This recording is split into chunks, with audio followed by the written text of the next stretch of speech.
Hi, Shavuot Tov, everybody. Imagine it being woken up on a Shabbat morning at 6:15 in the morning to a loud siren and hearing booms in the sky. That's what we suffered from this morning, many people in Israel. Imagine it, getting up and then rushing the children downstairs, the baby downstairs, and all you wanted to sleep in. Had late Shabbat dinner last night because obviously Shabbat is in much later, and so on and so forth. And that's what occurred. How shocking you could argue it could be, how scary it could be. And that's something that we obviously had to go through this morning, and obviously ruined like the pattern of the Shabbat itself, respectively, because obviously a key sleep is always fresh and important. But we did get up early, we did say something to hit him. I was able to do some questions on the Torah Weekly Parshan with my son, so there's a lot to thank Hashem for.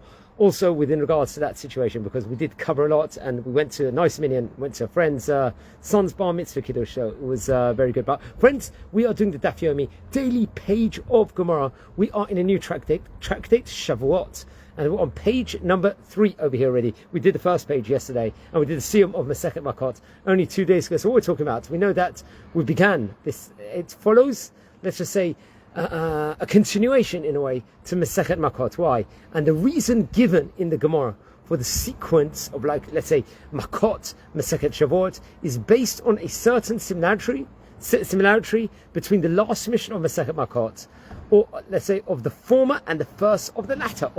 Now we are in Masechet Shavuot.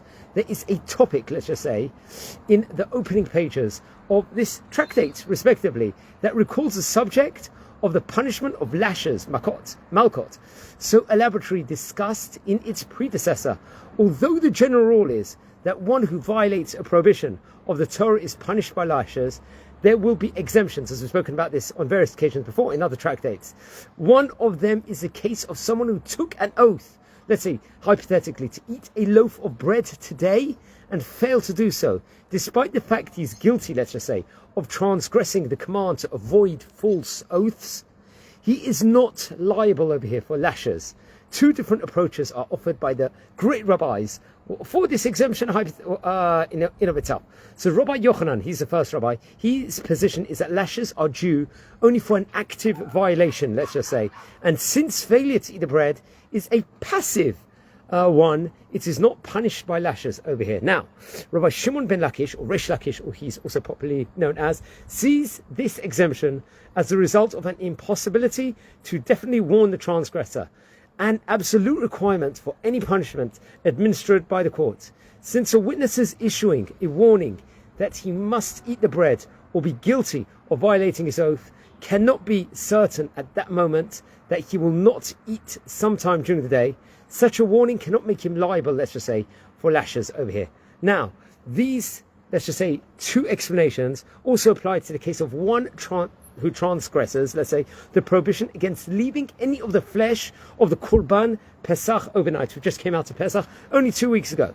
In this case, however, we find a third reason for exemption from lashes. So great Rabbi Yehuda states that since the Torah commanded one who did leave such flesh overnight to burn it over here, that's a commandment over here, we consider this as a Torah's way of saying that such burning is atonement, and no other atonement is going to be necessary, respectively. Now, I've got these notes from the fantastic Orsamer Talmud to digest tidbits. It's on the ohr.edu website.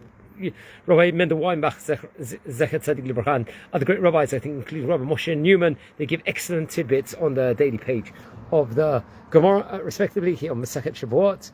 And let's just hope we're going to see blessings all over the world. We had a crazy early morning Shabbat. Let's hope the week starts off on a much better note. We don't want more sirens this week, And one thing I just want to add with in regards to it, you have all the people in the international media, they've got all the sympathy with other people that might not necessarily be so good. But imagine, even Baruch Hashem, Hashem's made a lot of miracles. We've got to recognize that straight away within regards to all these rockets, all these missiles.